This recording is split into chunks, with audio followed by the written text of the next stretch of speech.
And the National Young Architect of the Year goes to Emma Sullivan for her revolutionary sustainable home design.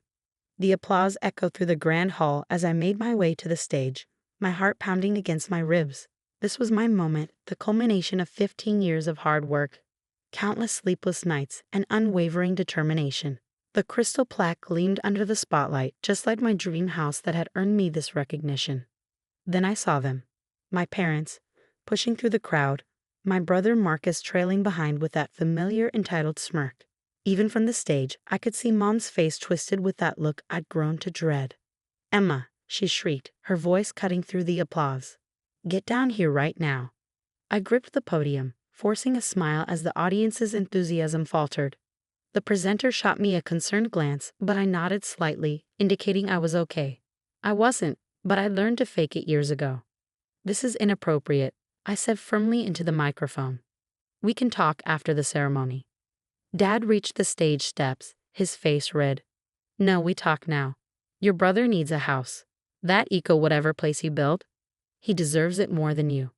The audience murmured, "My dream house, the one I designed and built from scratch using my inheritance from Grandma Rose, had become the talk of the architectural world.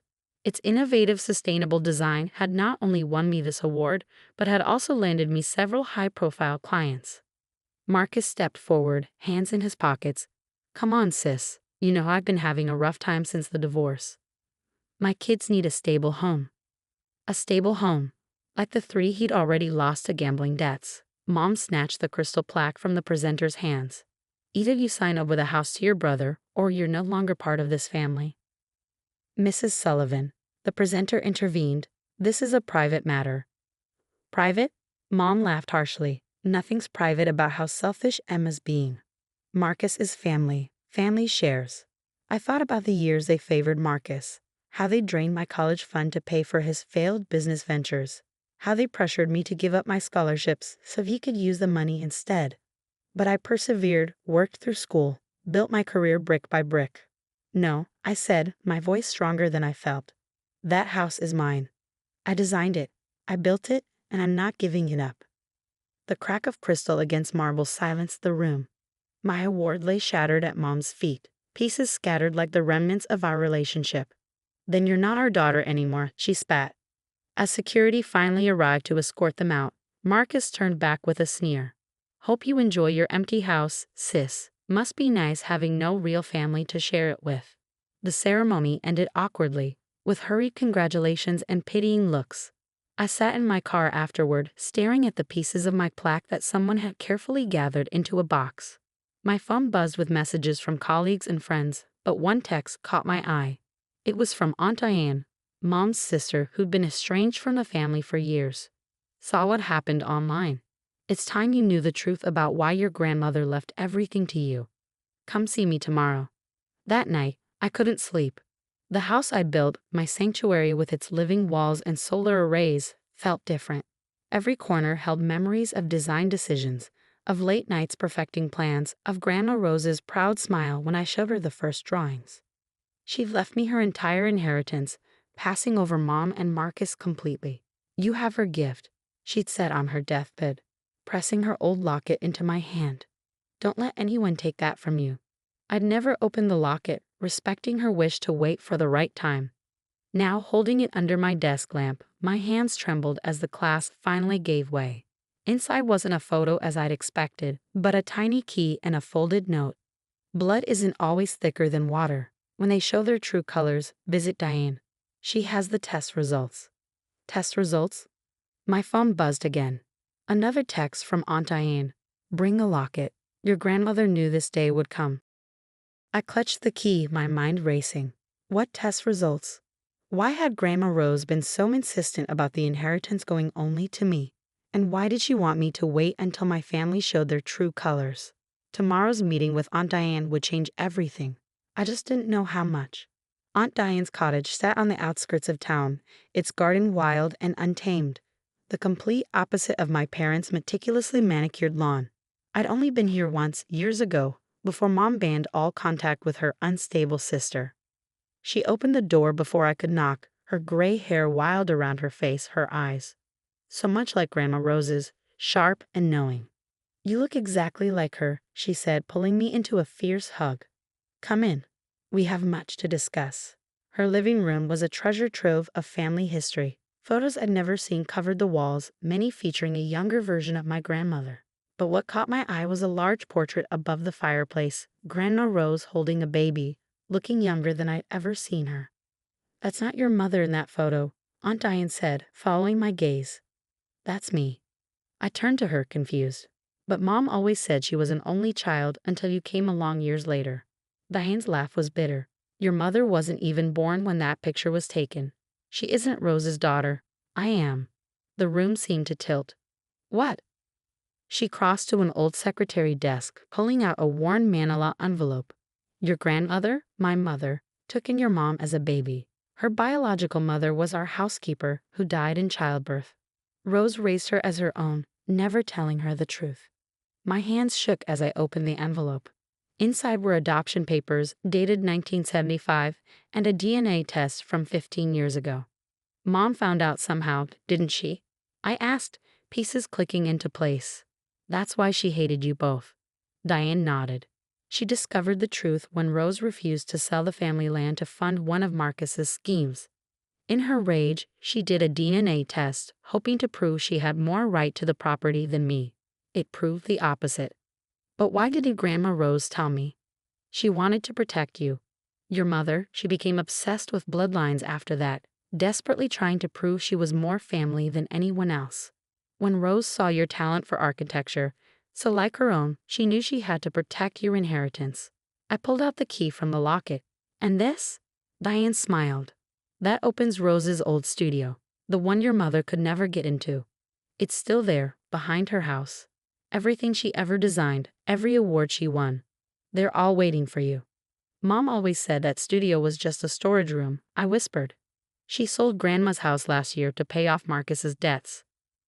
No, she didn't. Diane's smile grew wider. She tried, but couldn't. Rose put the house in a trust. It passes directly to you, but only after your mother showed her true colors. The DNA test was just insurance, proof that she had no legal claim. I sank into a chair, overwhelmed. All these years, the favoritism, the demands, the way they treated me. Were your mother's desperate attempts to prove she belonged, Diane finished. And Marcus? He's just like her, feeling entitled to everything without working for anything. My phone buzzed. Another text from Mom. If you're with that woman, don't bother coming home. Either sign over your house or you're dead to us. I showed it to Diane, who shook her head sadly. Rose knew this would happen. That's why she set everything up the way she did. The house, the trust, even the timing of revealing the truth. What do I do now? What Rose did. Build something beautiful, something true. Your mother's lies can't touch that. I looked again at the portrait of Rose and baby Diane, seeing now the same determination in their eyes that I saw in my mirror every morning. Blood might not have connected me to my grandmother, but something stronger did. Passion, creativity, and the drive to create rather than destroy. There's one more thing, Diane said, pulling out another envelope. Rose left this for you. Instructions for accessing your full inheritance. The house was just the beginning. I opened it with trembling fingers, reading the first line. My dearest Emma, if you're reading this, you've finally broken free. 3 months after that meeting with Aunt Diane, I stood in front of Grandma Rose's restored studio, key in hand. The renovation had been my first project since the award ceremony disaster, turning the space into a perfect blend of past and present. Inside, her original drafting table still stood by the window, now accompanied by my modern design station. Her awards, rescued from boxes in Diane's attic, lined the walls alongside my shattered plaque, which I had restored and encased in glass. A reminder of the day I chose myself over toxic family ties. My phone buzzed. A text from Marcus. Mom's in the hospital. Stressed, she says, your fault. Least you could do is sell that house and help with the bills. I set the phone down without replying. The last 3 months had taught me about boundaries, about choosing which bridges to burn and which to strengthen. The full inheritance had been staggering, not just money, but an entire architectural legacy. Grandma Rose had owned 3 sustainable development companies under different names, all now mine. The dream house I built, It sat on just one corner of a vast property she'd been quietly purchasing for years, all protected in the trust. Still settling in, Aunt Diane's voice came from the doorway. She'd become a constant presence in my life, filling the void with genuine support instead of manipulation. Just finished installing the last pieces, I smiled, gesturing to the wall of blueprints. Rose's and mine intermingled, showing how our designs had followed similar paths despite decades between them. She would have loved this, Diane said, running her hand along the drafting table, especially knowing her legacy survived despite your mother's best efforts to erase it. A car door slammed outside. Through the window, I saw Mom marching up the path, Marcus trailing behind her. Despite the no trespassing orders, they still tried these surprise visits. "Ready?" Diane asked, knowing our rehearsed routine. I nodded, pressing the security system's panic button. Within minutes, 2 police cars pulled up. We learned that legal consequences were the only language they understood. Emma Sullivan. Mom's voice carried through the walls. "You ungrateful, selfish." The police intercepted them before they reached the studio. I watched through the window as they were escorted off the property, Mom's face red with fury, Marcus filming everything on his phone, probably for some social media sympathy campaign. "They'll keep trying," Diane said softly. "Let them," I replied, turning back to my work. "They can't take anything from me anymore." My latest project sprawled across the design table, plans for an eco-friendly community development. Rose's companies, combined with my award-winning reputation, had attracted investors eager to fund sustainable housing. The dream house that Mom and Marcus had tried to steal would become just one of many, each designed to help families who actually deserved a fresh start. First applications came in for the housing program, Diane mentioned, sliding over a folder. "Thought you'd want to see them." I opened it to find stories of families struggling to find affordable, sustainable housing. Single parents, young couples, elderly residents looking to downsize. People who'd worked hard but needed a chance, not a handout. "This is what Rose wanted," Diane smiled. "Not just buildings, but a legacy of helping others build their lives." My phone buzzed again. This time, a news alert: Sullivan Sustainable Communities announces innovative housing project. Below it, a comment from Marcus. "That should have been mine. Dad says we'll contest the inheritance." I laughed, surprising myself. They still don't get it, do they? Even if they could challenge the trust, which they can't, they wouldn't know what to do with any of this. Diane squeezed my shoulder. "No, they wouldn't. They never understood that true inheritance isn't just about money or property. It's about values, vision, and the strength to stand up for what's right." Looking around the studio at the blend of Rose's legacy and my future, I felt at peace. The family I'd lost had never really been mine to keep, but the one I found, Diane, my team, and the community we were building, was worth more than any inheritance. "Time for the site meeting?" Diane asked, checking her watch. I gathered my plans, taking one last look at Grandma Rose's portrait on the wall. She stood in front of her first major project, eyes bright with the same passion I now felt every day. "Yes," I smiled. "Time to build something beautiful."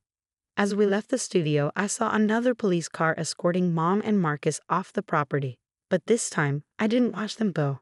My focus was on the future, not the past they were desperately trying to preserve. Sometimes the family you're born into isn't the family you're meant to keep. Sometimes it takes losing everything to find out what you're really worth. Grandma Rose had known that all along. Now finally, so did I.